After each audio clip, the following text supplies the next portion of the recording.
Halo semuanya, saya Nurul dan hari ini saya sedang bersama dengan salah satu wakil kepala sekolah bagian kesiswaan, dan hari ini saya akan berbincang dengan beliau tentang PPDB dan MPLS di SMK Negeri 2 ini.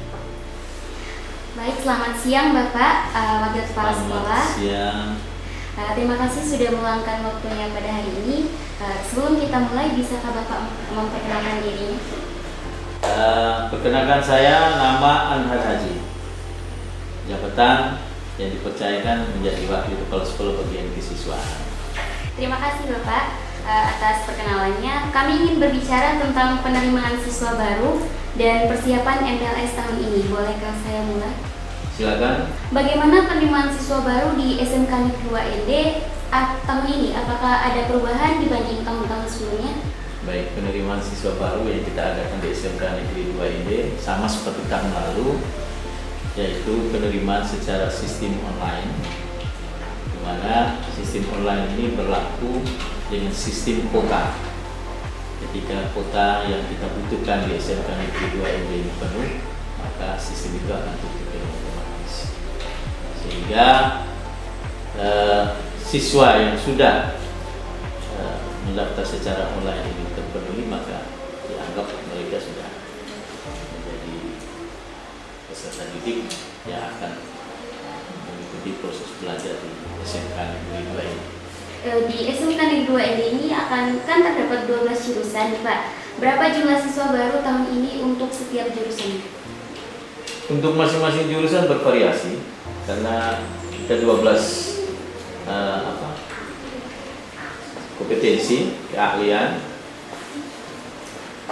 terbagi dari, saya utamakan yang tiga kelas, yaitu TKJ,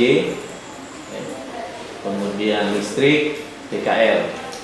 Itu masing-masing 3 kelas untuk 3 rombel dengan jumlah masing-masing 108. Ada yang 2 rombel, ada juga yang 1 rombel. 1 rombel itu terdiri dari jurusan energi terbaru, TSH, geomatika, dan PSPT. Sedangkan yang lain juga jurusan seperti pemesinan, pengelasan, KJJ, ada DPIP, audio video, ada TKP, DPIB itu 20. Jadi total rombel yang kita terima tahun ini sebanyak 24 rombel. Jadi total siswa berjumlah 864 orang. Jalur manakah yang digunakan dalam seleksi penerimaan siswa baru? Kita ada 2 saja, jalur umum dan jalur orang tua. Kita tidak menggunakan jalur prestasi untuk SMK dan tidak dibatasi sistem zonasi. Apakah ada tantangan tertentu yang dihadapi dalam proses penerimaan siswa baru tahun ini? Tantangan yang kita dapatkan tahun ini adalah yang pertama, siswa harus mendaftar secara online dengan persyaratan yang mereka upload harus sesuai. Ketika tidak sesuai, maka pendaftaran akan ditolak secara verifikasi setelah waktunya. Yang kedua, kendala yang paling kita rasakan saat ini adalah ketika siswa atau calon siswa mendaftar pada jurusan yang diinginkan. Ketika kuota memenuhi, mereka berupaya untuk mendaftar kuota yang lain. Tetapi aplikasi tahun ini memberikan satu pemahaman kepada kita bahwa ketika kita memilih, harus betul-betul memilih sesuai dengan jurusan. Jangan asal memilih, karena ketika kita sudah memilih, walaupun bukan jurusan atau pilihan yang kita inginkan, ketika kita ingin mendaftar baru lagi, maka akan terkunci secara sistem. Ini juga akan menghambat kepada adik-adik yang mau mendaftar SMK lain. Ini menjadi satu catatan penting. Kalau misalnya jurusan atau konsentrasi ahli yang kita milih tidak go, sebaiknya kita jangan mencoba untuk mendaftar jurusan atau pilihannya. Bagaimana sekolah memastikan transparansi dan keadilan dalam proses penerimaan siswa baru? Baik, untuk berkaitan dengan keadilan dan transportasi, karena sistem online kita tidak terlalu berpikir, karena sistem ini adalah diatur oleh provinsi. Ketika kota penuh maka secara otomatis dia terkunci. Kemudian nanti ketika ada yang ditolak dari proses pendaftaran karena mungkin berkaitan dengan administrasi pendaftaran yang tidak sesuai, maka akan kita lemparkan kembali secara keseluruhan kepada masyarakat umum. Untuk transportasi seperti itu. Berkaitan dengan keadilan, ya siapa cepat dia dapat. Saya kira itu. Apa saja persiapan yang telah dilakukan sekolah untuk MPLS tahun ini? Untuk pelaksanaan MPLS pertama, tentu kita menyiapkan perangkat secara mendalam, termasuk penelitian, fasilitas yang akan melayani anak-anak peserta didik baru dalam mengikuti MPLS. Materi-materi kita sinkronkan dengan metode yang ada sekarang, terutama dalam pendekatan dengan Merdeka Belajar.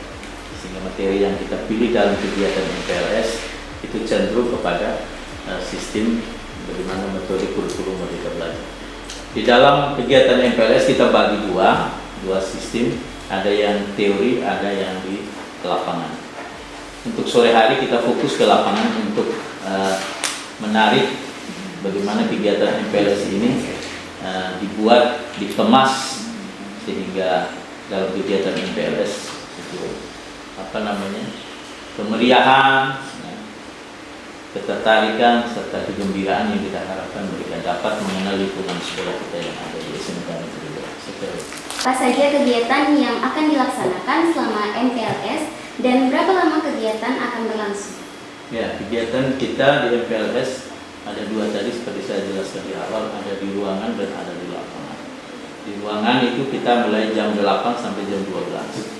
Jadi materinya kita sudah siapkan seperti kurikulum merdeka, penelitian, media mendalam untuk mengenal lingkungan sekolah, tatib, kemudian pergaulan positif, kesehatan dan sebagainya, kesiswaan juga. Kemudian di lapangan itu kita siapkan seperti outbound untuk kegembiraan, kemudian PBB, sehingga kita harapkan setelah MPLS ini mereka mengenal semua aktivitas kegiatan yang ada di lembaga.